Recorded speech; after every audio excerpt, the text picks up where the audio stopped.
¿Qué tal, amigos? Soy el pastor Salomón de la Cruz de Cozumel y en esta ocasión quiero compartir con ustedes un tema muy pero muy importante y le he llamado patrones proféticos del caballo rojo.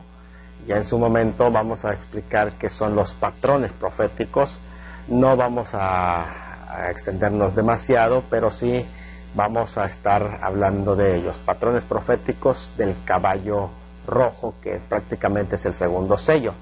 Y está basado en Mateo 24, versículos 6 y Apocalipsis 6, versículos 3 al 4. Voy a leer primero Apocalipsis. Dice: cuando abrió el segundo sello, oí al segundo ser viviente que decía: ven y mira. Y salió otro caballo bermejo, que es rojo, y al que lo montaba le fue dado poder de quitar de la tierra la paz, y que se matasen unos a otros, y se le dio una gran espada. Eso es lo que dice el segundo sello.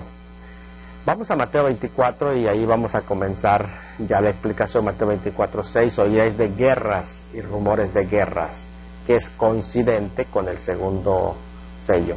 Mirad que no os turbéis, porque es necesario que todo esto acontezca, pero aún no es el fin, porque se levantará nación contra nación y reino contra reino. Yo quiero comenzar con esta pregunta: ¿qué está pasando en este momento en los Estados Unidos? Bueno, en medio de toda la situación que se está dando, en medio de todo el ajetreo, de los golpes que se está viviendo, tanto de información como también de violencia, brotes de violencia que se están dando en los Estados Unidos, bueno, ¿qué es lo que está pasando? Es que existe, ya lo hemos explicado en otras ocasiones, una élite que está peleando por tener el control del mundo. Y aunque ambas tienen sus orígenes en lo que el dragón quiere hacer, que es dominar, la dominación del mundo, porque estamos hablando de la dominación del mundo exactamente, globalistas contra nacionalistas están peleando el poder. Al final, como hemos dicho, van a llegar en ciertos acuerdos cuando entre el primer sello. Pero en este momento están peleando por ese control, y eso ha sido una lucha grande que se ha extendido también a otros países, pero en especial cuando se resiente en los Estados Unidos, que en este momento es una potencia muy importante, es cuando tiene efectos y llama la atención de todo el mundo. Aparte de esto, pues para nosotros en México es muy importante por ser un vecino muy cercano. Miren, los cristianos en sí tenemos que tener una idea completamente clara de lo que está pasando. No tenemos que apasionarnos y pensar que en esta parte hay políticos buenos, hay políticos malos, porque lo que se está dando son pleitos entre políticos. Recuerden que están, sobre todo en este momento en Estados Unidos, todas las situaciones que van surgiendo son cuestiones de elección, es decir, son cuestiones de partidismo, porque ya vienen sus elecciones y bueno, pues están en ese proceso. ¿Qué es lo que se está dando entonces? Una lucha en Estados Unidos internamente entre los demócratas y los republicanos, que quieren establecerse, los del nuevo orden mundial, poner a un lado a ese nuevo orden mundial que está manejando Trump. Entonces, de hecho, todas las acciones de Trump también son políticas. Tenemos que entenderlo desde esa perspectiva. Va a una iglesia muy importante que se convierte casi en la catedral de los políticos, levanta una Biblia, estamos hablando de una cuestión política. Luego, desde luego que va a una capilla enfrente de la imagen de Juan Pablo II y también está queriéndole quitar votos a los demócratas. Bueno, estamos ante esa situación. Claro, los cristianos coincidimos más con Trump que con los demócratas, que promueven la ideología de género, el tema del nuevo orden mundial. Estados Unidos ya sabemos que no figura en las profecías, al menos para la gran tribulación, porque no la encontramos, pero puede estudiarse en base a patrones. Puede ser que Estados Unidos contenga patrones, sí contiene. Hemos estudiado, por ejemplo, los patrones de los Estados Unidos en el Apocalipsis 18, y bueno, es muy interesante. Pero cuando hablamos de patrones, recuerden que no estamos hablando de un cumplimiento total, sino simplemente semejanzas en los cumplimientos. Bueno, en este momento ya se está viviendo una tensión de política electoral, dijimos, partidista, de demócratas y republicanos, y se está usando el tema de George Floyd, igual que se usó el tema del coronavirus. Ahora resurge Anonymous, ¿verdad? Que sirve como propaganda también al otro partido, y bueno, todos para fines electoreros. Prácticamente estamos hablando de que el caso George Floyd está sirviendo como chivo expiatorio para los políticos. Y es importante entender esto. La Escritura, con respecto a este caso de George Floyd, condena el racismo y aboga por una reconciliación racial. Sin embargo, en los Estados Unidos es fuerte, no solamente Estados Unidos, esto lo quiero dejar claro, sino que a nivel mundial existe el racismo, incluso aún en nuestro país.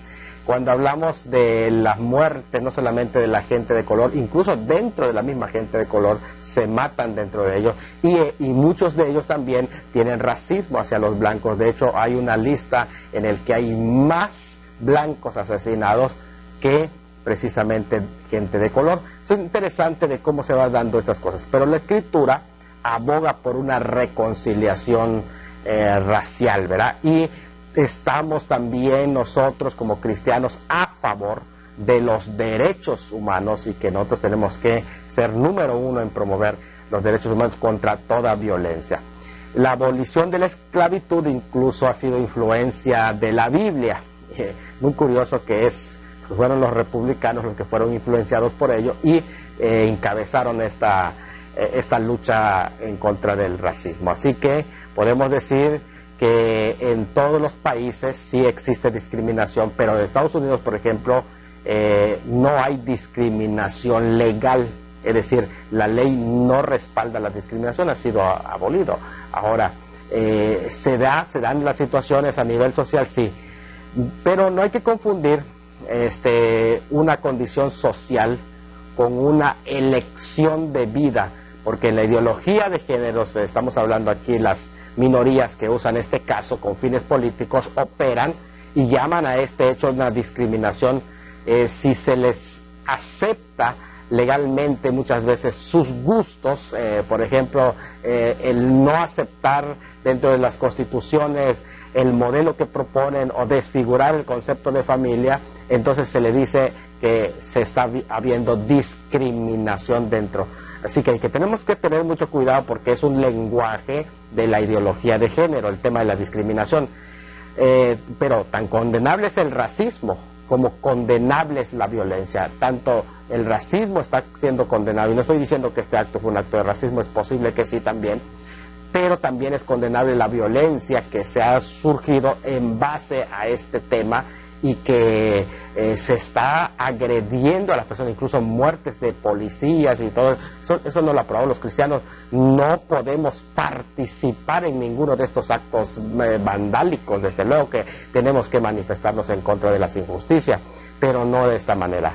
Creo que todos los que nos escuchan de otros países que no son de los Estados Unidos, y como por ejemplo nosotros que estamos aquí en México, debemos de trabajar por nuestros propios errores en nuestros propios países y no tratemos de componer al mundo que está externo a nosotros. Incluso aquí en México tenemos nuestros propios problemas, ya han surgido casos que van imitando esa figura. Por eso es que para nosotros es algo muy interesante, ¿verdad? Que se dice que cuando veas las barbas de tu vecino cortar, pon las tuyas a remojar, porque eso tenemos que prepararnos para las cosas que vienen, y en lugar de enfocarnos a promover muchas veces cosas que no tenemos la totalidad de la información, vamos a trabajar por nuestros propios problemas. Ahora, ¿qué es lo que tenemos que hacer? Mira, un general que está muy popular en redes sociales dijo de esta manera: ¿quieres cambiar el mundo? Comienza por arreglar tu cama. Comienza con las cosas tuyas, con las cosas pequeñas tuyas, y empieza a trabajar en ti, y vas a empezar a arreglar al mundo. Entonces, no creo que sea de esta manera como se está llevando efecto. Bueno, debemos orar, sin embargo, por la paz de nuestras naciones, y no caer en el fatalismo profético, esto ya es el fin del mundo, esto ya son los sellos del Apocalipsis, esto ya el nuevo orden mundial. Desde luego que sabemos que detrás de todo eso se está gestando y hay un acto preparatorio, lo hemos dicho. Pueden darse los patrones proféticos como el que estamos hablando, pero todavía no se establece hasta que la iglesia sea quitada. Es interesante que esto no quita dar lugar a que podamos sacar lecciones espirituales, una lectura espiritual de todo lo que sucede y decir, miren, está pasando esto y esto es lo que Dios... Esto es algo muy importante, que los pastores podamos dar lecturas espirituales a todas las situaciones que no se, porque Dios al final tiene el control de todo lo que pasa.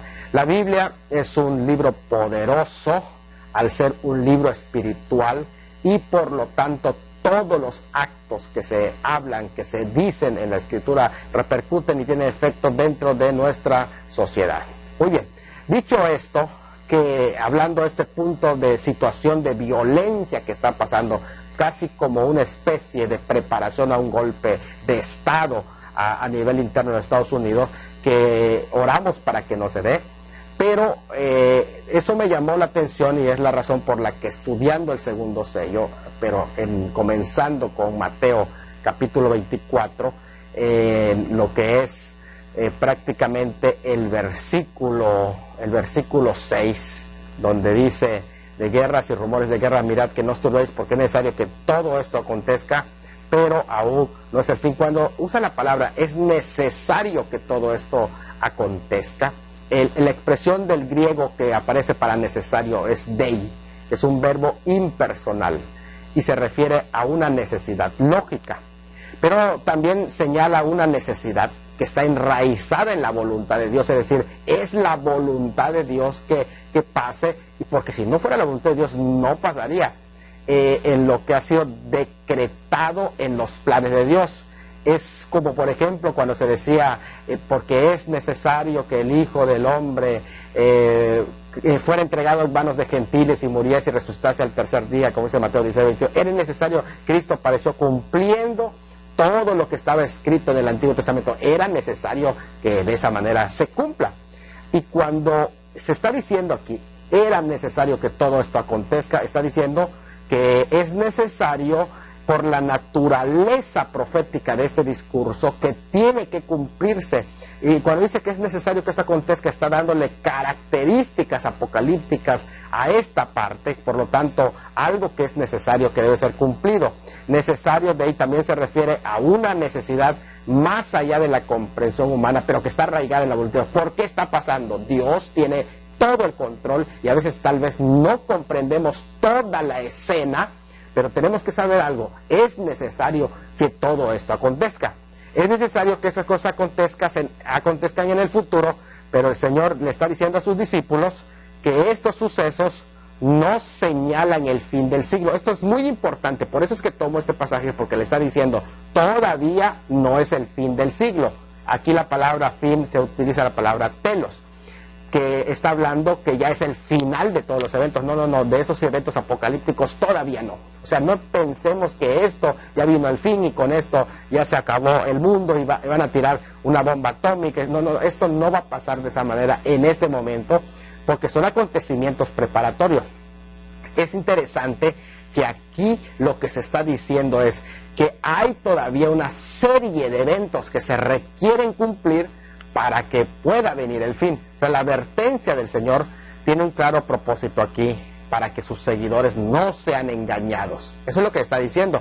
De hecho, era muy fácil que los discípulos, cuando vean inmediatamente que lo que sucedió en el año 70, vieran que Jerusalén fue rodeado, y vienen las guerras, y viene la invasión sobre Jerusalén, pensaran que ya fue el fin del siglo, pero el Señor les advirtió desde este versículo que esos acontecimientos del año 70 no marcarían el fin de la era, el fin de la edad. Esto es importante porque aquí echa por tierra el preterismo, porque no, él está diciendo claramente en ese versículo que cuando se escuchen esas guerras, que esa guerra que va a suceder, no es el fin de la edad, no es el fin del siglo, todavía tiene que suceder otros acontecimientos para que Cristo venga a establecer su reino en gloria. El Señor, con esta frase, que todavía no es el fin, le está diciendo que el fin del proceso no ha llegado. O sea, que a pesar de que ellos vieran guerras, eso no, inmediatamente sacarían diciendo ya es el fin y viene la segunda venida de Cristo. No, todavía no. Es más, el Señor aquí está hablando del fin de todos esos acontecimientos, no de la totalidad del programa como tal del fin. Entonces, es interesante, además, que el fin como consumación todavía no vendría. Así que necesitaban esperar. Los discípulos sí estaban interesados en saber acerca del fin, cuándo será el fin del siglo, es decir, la consumación de la edad, que es sinteleias tou aionios, cuándo será el fin de la edad. Pero aquí ya no utiliza el fin de la edad, sino que habla del telos, cuándo llegará el fin de todo el proceso. Deseaban saber cuándo comenzaría el siglo, y el Señor les dice, mira, va a pasar esto, pero cuando vean las guerras y rumores de guerras o guerras locales, todavía esto, esta expresión está diciendo, todavía falta la completación del mundo, todavía no sucede la completación del programa para Israel, porque todavía faltan el proceso, están en principios de dolores, les dice en el versículo 8, es decir, cuando ese tipo de guerras de ese modelo empiecen a surgir, serán los principios de dolores, porque los principios de dolores que van a surgir son los primeros 4 sellos que menciona Apocalipsis, y es ahí presentado en la primera parte de la 70ª semana. Por lo tanto, cuando se les dice que todavía no es el fin, les está advirtiendo que pues prácticamente esperaran.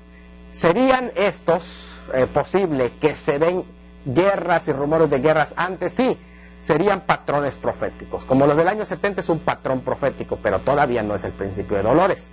Es interesante esto. Los estudiosos de la profecía tienen que tener en cuenta esta parte del versículo 7 para que no se equivoquen, para que no se equivoquen de pensar que ya estamos en la gran tribulación en este momento, sino que se está siguiendo un patrón, es decir, un modelo, un tipo de temas o un tipo de objetivos recurrentes que se están dando. Estos elementos se repiten de una manera predecible y hay patrones proféticos a lo largo de toda la historia. De allá es donde el historicismo muchas veces se confunde, porque ven cumplir ciertos patrones y dicen, aquí ya se está cumpliendo. Pero eso son patrones simplemente que se dan cumplimientos parciales. Algunos le llaman profecías de doble cumplimiento. Ahora, quienes interpretan la Biblia a la luz de los acontecimientos actuales, diciendo ya estamos en tiempo de fin, han sufrido decepción de sus fracasos. Cuidado, mucho ojo con hacer esto. Necesitamos entender que no puede darse estos pasos si primero no viene el arrebatamiento de la iglesia. Pueden cumplirse patrones, pero eso no quiere decir que ya estamos en el periodo de la gran tribulación. Por ejemplo, algunos consideraban que cuando vino la Primera Guerra Mundial, 1914-1918, ya era el fin de la era presente. Pero el Señor había advertido, cuando eran de guerra, no es el fin. Otros creyeron que la Segunda Guerra Mundial, 1938-1945, ahora llegó el fin de la historia. Pero no, simplemente cambió a otro orden mundial.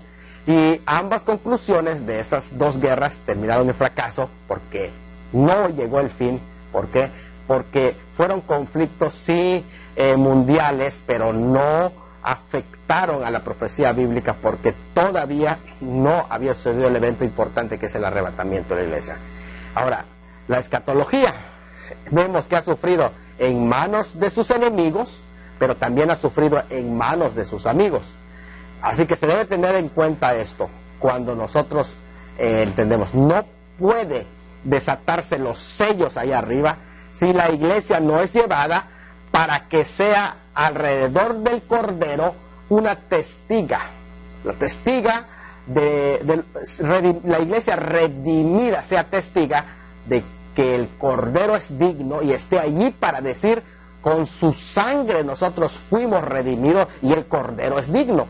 Es decir, el único que derramó su sangre, que es nuestro Salvador, fue nuestro Salvador y es nuestro Salvador, es el que es digno de abrir los sellos. Hasta que la iglesia esté rodeando al Cordero como testiga ella de este acontecimiento, no puede desatarse los sellos, porque eso es lo que le da el carácter legal al abrir de los sellos. Pero mientras tanto, no entendemos que no es así. Ahora ya sabemos que Mateo 24 es un paralelismo con Apocalipsis 6 en los primeros sellos, del 1 al 8 están los primeros sellos, y el primer sello es: habrá falso Cristo. El segundo sello, que es el que estamos viendo, es guerras. El tercero es del colapso financiero, versículo 7, y la muerte con todas sus formas de abanico de ataque, que lo muestra en el cuarto sello. Eso coinciden con Apocalipsis. Por lo tanto, eso ya lo hemos explicado en otras ocasiones, pero ustedes pueden ver aquí claramente el paralelismo de Mateo 24 y Apocalipsis 6, y se puede poner completamente todos los pasajes. Pero ¿qué es principio de dolores? Es los primeros 4 sellos. Dice el versículo 8: todo esto, es decir, falso Cristo, guerras, naciones contra nación, y pestes, hambres y terremotos, todo esto es principio de dolores. Así que esta serie de juicios van a anteceder al fin de la era. Por eso dice, aún no es el fin. El fin de la era todavía viene, y por lo tanto no es el fin, sino que son los 4 sellos primeros son antecedentes del fin de la era, que viene después en los segundos 3 años y medio. Así que estos juicios del fin de la era precederán a la venida del reino. Esa es una enseñanza de los profetas del Antiguo Testamento, hablando en especial que se le llama la ira o el fin. El periodo del fin es la segunda parte de la gran tribulación, que son los 1260 días, los 3 años y medio, los 42 meses. ¿Qué es lo que habría en el segundo sello? Después de surgimiento del falso Cristo, hace un pacto y no dura nada su pacto, porque inmediatamente cuando digan paz y seguridad, viene destrucción repentina. ¿Qué es lo que sucede? Encontramos que oiréis de guerra. Después del falso Cristo, inmediatamente oíes de guerra. O sea que lo que el falso Cristo viene a inaugurar no es un reino de prosperidad, de paz, como él anuncia, sino que inmediatamente se va a ver que lo que él trae es guerra. Porque dice, habrá guerra y oiréis de guerra. Interesante la palabra oír, porque esto es algo muy, pero muy importante en este pasaje. Pero porque habla de los rumores, y habla también especies de sediciones, disturbios. Se menciona el tema de la anarquía, que se va a dar, disputas y peleas. ¿Cómo lo sabemos? Porque el término guerra allá es polemos, que viene de polemai, que quiere decir hacer bullicio. Eso es lo que significa en realidad. No es tanto como una guerra mundial, pero más que nada puede ser un encuentro, varias series. Significa guerrear, batallar, incluso de cuerpo a cuerpo. De ahí se usa la palabra pale o palo, que es vibrar. Es sinónimo de baló o lanzar, como cuando se lanzan algo, pero con medio de la mano. La violencia que aquí se habla es una violencia intensa, pero es cuerpo a cuerpo. Es un precipitar, incluye encarcelar, lanzar, poner, derribar. Eso es todo lo que incluye. Imagínate lo que es el tema de guerra, aunque está hablando a nivel más que nada nacional. Pablo usa agón también, que significa competencia o concurso. O sea, ¿verdad? Es como una especie de competencias políticas, pero también fuerzas partidistas que pueden darse el caso, y una oposición lucha para pelear. Y referirse también, Pablo lo usa para referirse a la lucha entre hermanos en Colosenses 2:1, y también para la batalla o combate espiritual, cuerpo a cuerpo. Se usa también esa palabra strateo, que stratos, que es un sinónimo que habla también de la batalla que tiene el alma, que batallan contra el alma en 1 Pedro 2:11, para la lucha de bestias salvajes, donde esas bestias se agarran y se destrozan mutuamente. En 1 Corintios 15:32 se usa periomaqueo, que es pelear con bestias, perión. Para combatir también se utiliza el sinónimo aquí, que es macomai. Es un combate, lucha entre hombres salvajes también. Y que hay pasajes donde se traduce incorrectamente como batalla, porque batalla ya es algo más grande ya entre naciones, pero aquí está hablando de guerras internas. Se refiere exactamente a pendencieras privadas, pendencias privadas. Eso es la palabra polemeo, son pleitos privados, como lo que dice Santiago 4.1. Es el mismo sentido de Mateo 24.6 y Apocalipsis 11.7, donde hay un enfrentamiento. En este mismo sentido se usa para hablar de la lucha cuerpo a cuerpo, palé, figurado en Efesios 6.12, cuando se habla de la lucha espiritual o de la guerra espiritual, que es cuerpo a cuerpo, en el que está inmerso también el creyente. Encontramos allá qué es lo que se está dando: guerras, pero no solo guerra, amenazas o guerra fría, o guerras de medios también. Cuando se dice rumores de guerra, es porque primero es oiréis, pero ahora también igual está hablando de rumores. Rumores, la palabra rumor es akoe en el griego, que quiere decir oír en varios sentidos, que puede ser entender, escuchar, hablar, incluso transmitir. De ahí es una forma de transmitir los rumores, es decir, que se va a propagar, y si eso tal vez a través de los medios de comunicación, que tiene allí participación el sentido, según de esta palabra, el oído, el oír de fama o rumor, crearle una fama o rumor. Eso es algo muy interesante cuando entendemos el concepto de cómo trabajan las redes sociales. Solo aparece aquí en el Nuevo Testamento una sola vez, y en Marcos 13.7, pero aquí está relacionado con este hecho. Son noticias incitadoras. Eso es lo que dice oiréis de guerra y rumores de guerra.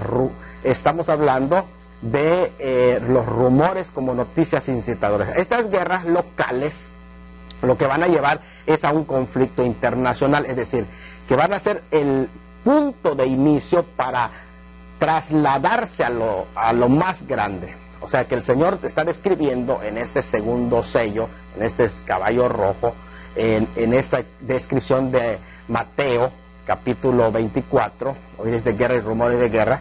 El Señor está describiendo el conflicto diciendo: porque se levantará luego se levantará nación contra nación. ¿Qué está diciendo? Que después, inmediatamente de esto, entonces va a suceder el próximo paso, que es levantarse nación contra nación, que en el griego es etnos epi etnos, es nación contra nación, etnos epi etnos. Etnos es la palabra de donde viene las etnias o razas. Está hablando entonces de un levantamiento que después de esos enfrentamientos se va a prolongar para que haya el tercer sello, que es prácticamente del colapso financiero, que viene precisamente por la cierre de esas fronteras de las razas contra razas, de la xenofobia que viene de raza contra raza, y de hecho por la conjunción que es gar, porque se levantará. Ahí está explicando, es una frase explicativa, porque se levantará. Está diciendo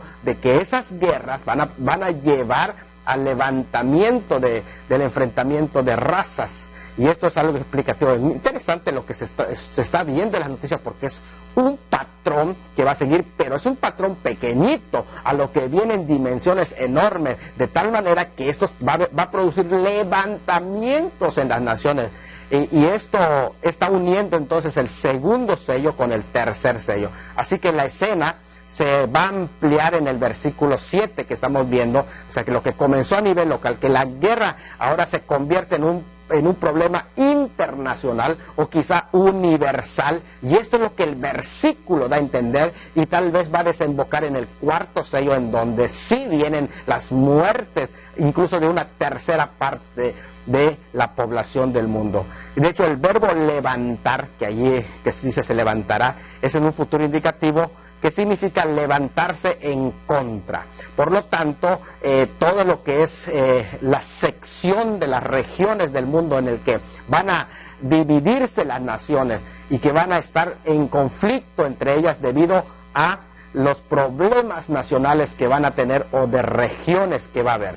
Y esto es algo así, y es algo real, porque desde de la fundación de Naciones Unidas en 1946 hasta el día de hoy, los dirigentes políticos no dejan de hablar de paz, pero sin embargo es una paz que es vacía, porque hay guerra tras guerra, pero estos son modelos de lo que viene. Por lo tanto, estas catástrofes humanas podemos decir que son intentos del hombre, ¿verdad? Son intentos de querer establecer un imperio sin Dios, pero a la vez son formas en las que el Señor está llamando, a través de estos patrones, llamando la atención del hombre para que el hombre reflexione, para que el hombre se acerque a él. Desafortunadamente, el ser humano ignora a Dios en su fría indiferencia y no ve lo que el Señor está haciendo. Ahora, note bien que aquí, ya en esta parte, cuando dice la violencia racial o social, político, o incluso la violencia religiosa, está mostrada en la frase que dice: porque se levantará nación contra nación y reino contra reino. Es claramente una implicación de una violencia racial, social, político, incluso, ojo, religiosa, que tiene conllevado todos estos elementos. Así que esta violencia, pues prácticamente está implicando que estos reinos que van a ser, cuando dice y reino contra reino, quiere decir que se van a organizar en reinos, en regiones del mundo, y el Señor aquí luego inmediatamente ya profetiza lo que viene como consecuencia, ¿verdad? Cuando dice que habrá pestes y hambre en diferentes lugares ya en el cuarto sello. Así que los horrores descritos aquí en estos pasajes no son disturbios locales, sino que ya estarán esparcidos por todo el mundo cuando llegue el tercer sello. Pero estamos en el segundo sello, que son los disturbios locales que se van dando, levantamientos, golpes de Estado que van a sufrir. Así que, ¿qué es lo que estamos viviendo? Estamos viviendo un patrón del segundo sello. ¿Y por qué Dios permite esos patrones? Para que nosotros podamos reflexionar y acercarnos a Él y ver cómo Él está obrando. Ahora vamos a estudiar el segundo sello ya desde la perspectiva de Apocalipsis. Entramos al libro de Apocalipsis, ya sabemos la estructura del libro de Apocalipsis 1:19 de Apocalipsis. Dice: escribe las cosas que has visto, las que son y las que han de ser después de estas, es decir, pasado, presente y futuro. Pasado y presente, capítulo 1, que habla de Cristo glorificado, capítulo 2 y 3, que habla de la historia de la iglesia, las cosas que han de ser después de estas, a partir del versículo 1 del capítulo 4, cuando dice netatau, que quiere decir después de esto. Entonces es importante entender que cuando se dice después de eso, está diciendo las que van a ser la tercera división del libro y la que va a ser en futuro. Como un resumen del Apocalipsis, les voy a presentar este diagrama para que ustedes se den una idea. Mire, con estos 8 pasos vas a entender todo el Apocalipsis. Capítulo 1, el Cristo glorificado. Capítulo 2 y 3, la iglesia en la tierra. Toda su historia, la iglesia: Éfeso, Esmirna, Pérgamo, Tiatira, Sardis, Filadelfia y la Odisea. Los redimidos aparecen en el capítulo 4, representados por los 24 ancianos allá. Y el capítulo 5 viene el juicio y testimonio del derecho legal. Juicio y testimonio del derecho legal, lo estoy repitiendo porque ahí se le otorga el derecho legal jurídico al Cordero, que es el león, para poder ejecutar los juicios y todos esos juicios de la semana 70, que son los capítulos 5 al 18. Él los ejecuta precisamente para que así se establezca su reino sobre esta invasión, sobre esos invasores de su reino.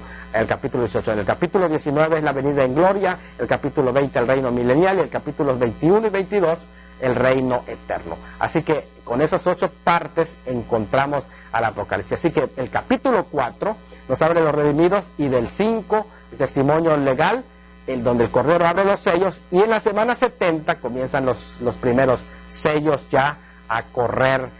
Con esto en mente vamos hacia adelante. ¿Por qué es importante la escena de los seres vivientes presentados allá? Porque los seres vivientes inauguran prácticamente cada uno de los primeros 4 sellos, pero el resto que está ahí rodeando al Cordero, que son los testigos y que son los 24 ancianos, como testimonio de que fuimos redimidos por su sangre y que Él tiene el derecho legal, también atestiguan el tema de los sellos. Por esa razón es que el 6.3 dice: y cuando abrió el segundo sello, oí al segundo ser viviente que decía: ven y mira. Y salió otro caballo bermejo, que la palabra bermejo es purros, que quiere decir rojo encendido, y al que lo montaba le fue dado poder de quitar de la tierra paz, y que se matasen unos a otros, y se le dio una gran espada. ¿Quién es el que da la voz? Porque hay una traducción que no es correcta, ya que usa Reina Valera cuando dice ven y mira, porque los traductores pensaron que esa frase se refería a una indicación que se le está dando a Juan. Sin embargo, el segundo ser viviente no le está hablando a Juan. El segundo ser viviente, que es el becerro, le está, o sea, el que tiene semejante a un becerro, no es precisamente un becerro, sino semejante a un becerro, le está hablando a Juan, y cuando le habla, no le habla a Juan, sino que le está hablando al caballo rojo. Y cuando le habla al caballo rojo, le dice avanza. De hecho, no sé, el griego no dice kaide, que es y mira. Kaide es y mira, no aparece en el griego. Lo que aparece en el griego es erkou. El griego dice erkou, y erkou quiere decir ve, marcha, avanza. Por lo tanto, el erkou se lo está diciendo al caballo rojo, que es el caballo purros, bermejo, le está diciendo avanza, lo está mandando para que vaya a la tierra. Así que Dios tiene el control y tiene asignado el momento, no cuando nosotros pensemos que ya está, a lo mejor ya está el caballo rojo, no, cuando el Señor diga avanza, y lo va a decir a través del segundo ser viviente, pero ya arriba deben de estar los testigos rodeando, los testigos que han sido redimidos, que rodeando al Cordero, y entonces Él va a decir avanza, y cuando diga el segundo ser viviente avanza, entonces este caballo rojo va a avanzar. Es un instrumento prácticamente de juicio, pero esos instrumentos de juicio no avanzan si no son requeridos por los seres vivientes, que son los agentes que envían los recursos de juicio sobre la tierra. Bien, el segundo ser viviente, que es el toro, y es interesante que es el toro porque el toro desde la antigüedad es usado en los ruedos y tiene relación con la sangre, es un animal que es prácticamente usado para derramar su sangre, y también se le conoce como un animal violento, pero en ese caso se le llama, el toro llama al caballo rojo, que es color de la sangre, ruano, bermejo, esa es la palabra que se puede traducir, bermejo, ruano, que es el color de la sangre. Y esto es algo muy importante porque cuando el color se está presentando, está diciendo qué es lo que sigue. Ahora, como hemos dicho en otras ocasiones, el que cambia es el color de los caballos, pero el que lo monta, el que lo dirige es el mismo, que ahora está ocupando un lugar de muerte. Es interesante, el color que ahí se presenta, el rojo, que es el color de sangre, y por cierto, es el color de los ejércitos comunistas. Eso hay que tomarlo en cuenta, que así se le conoce el ejército rojo. Pero es el color del dragón escarlata del 12:3. Más bíblicamente ese es el color de este dragón que se alimenta de la sangre. Por eso es que los sacrificios de los niños y todo lo que se hace para que pueda desarrollarse este ser espiritual. Es el color de la bestia escarlata del capítulo 17, versículo 3, que va montando la mujer. Ese es el mismo color rojo.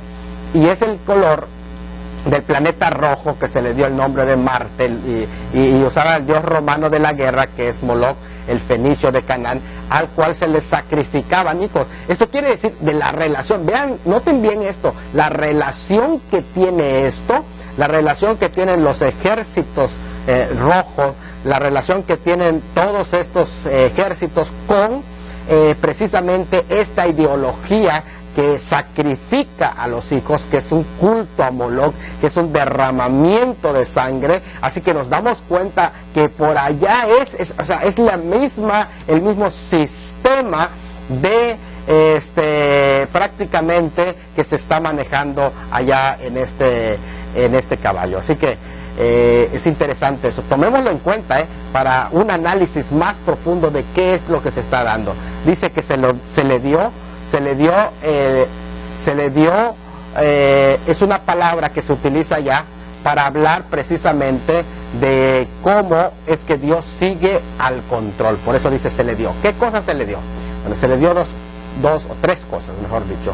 Pero primero se le dio poder para dos cosas y se le dio una gran espada.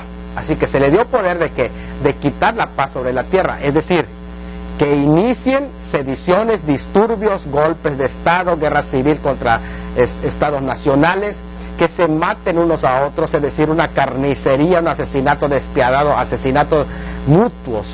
Y la palabra que se maten unos a otros literalmente dice que se degüellen la cabeza mutuamente. Eso es interesante, eso que es una guerra incluso que entre grupos delictivos que se va a dar, pero entronizados en el gobierno entre esas guerras.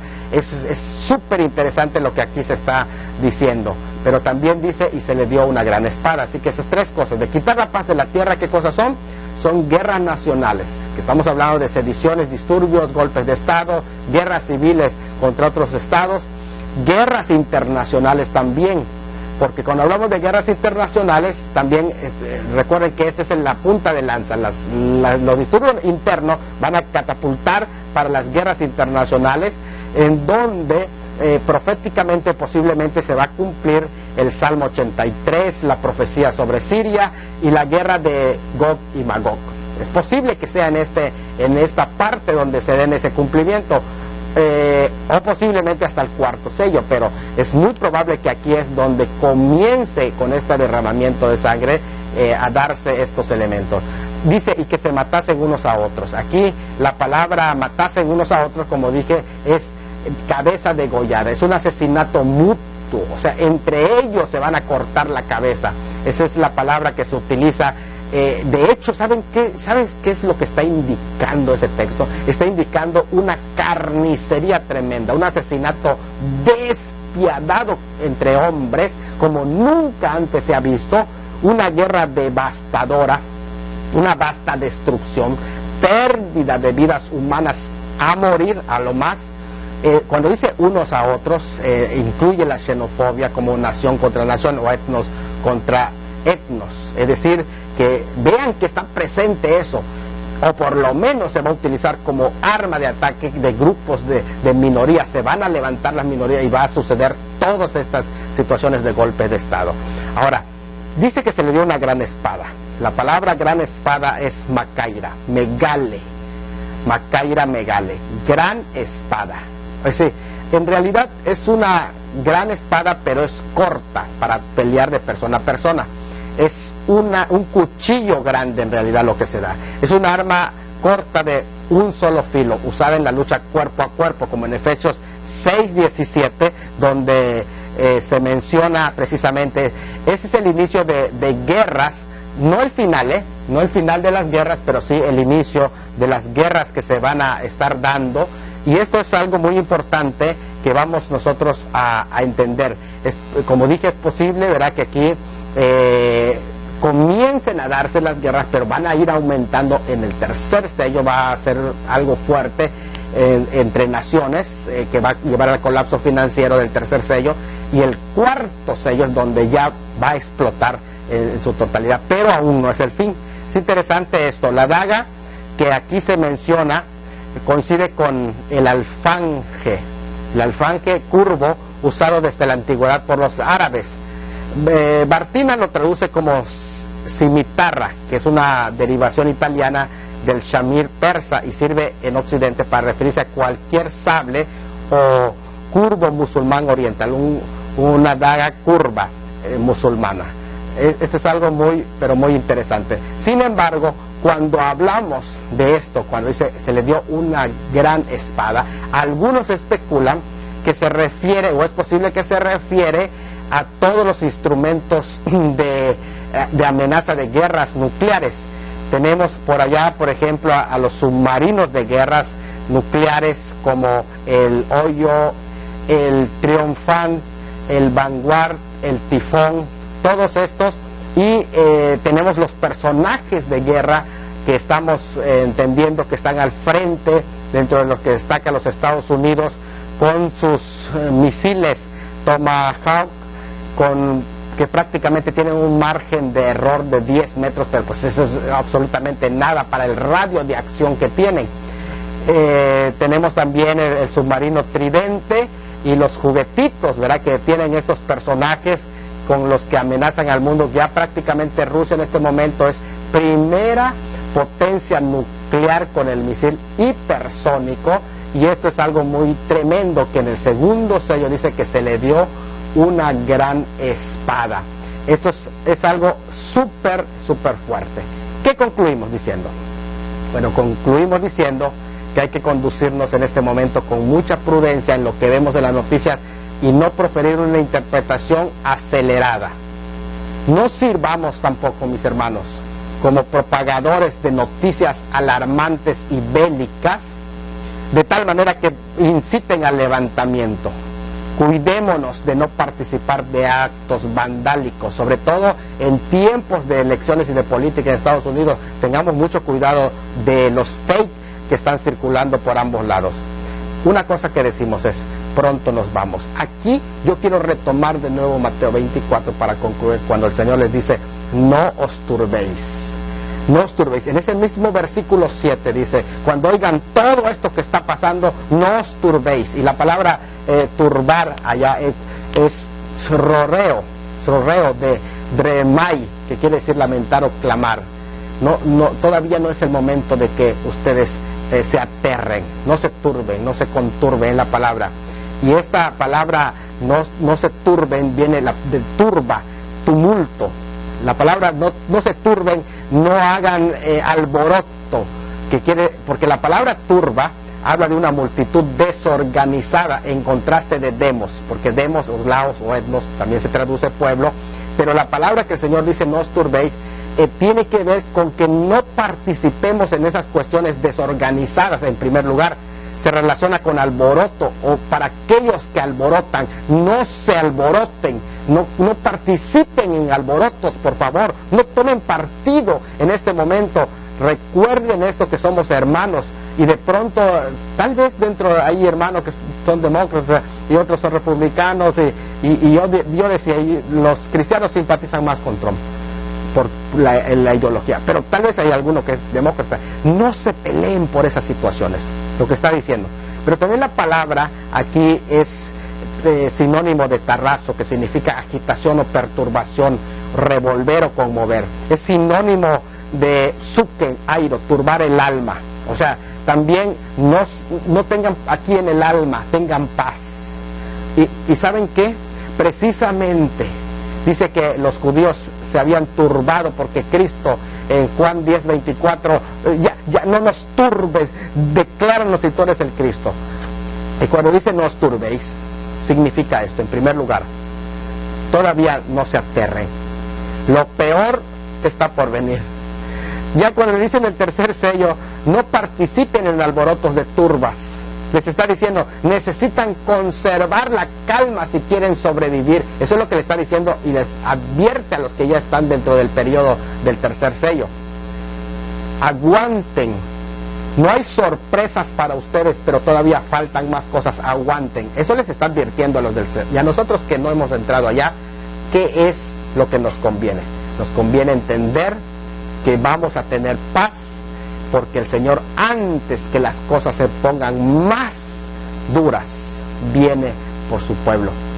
Mi pregunta es: ¿estás preparado? Porque de pronto hay hermanos que en este momento ya se sienten perseguidos, ya piensan que es la gran tribulación. Imagínate nada más, si ahorita te sientes perseguido y piensas que es la gran tribulación, imagínate cuando sea la gran tribulación, no vas a soportar. Así que mejor entrega tu vida al Señor Jesucristo hoy, porque Él viene pronto por su pueblo.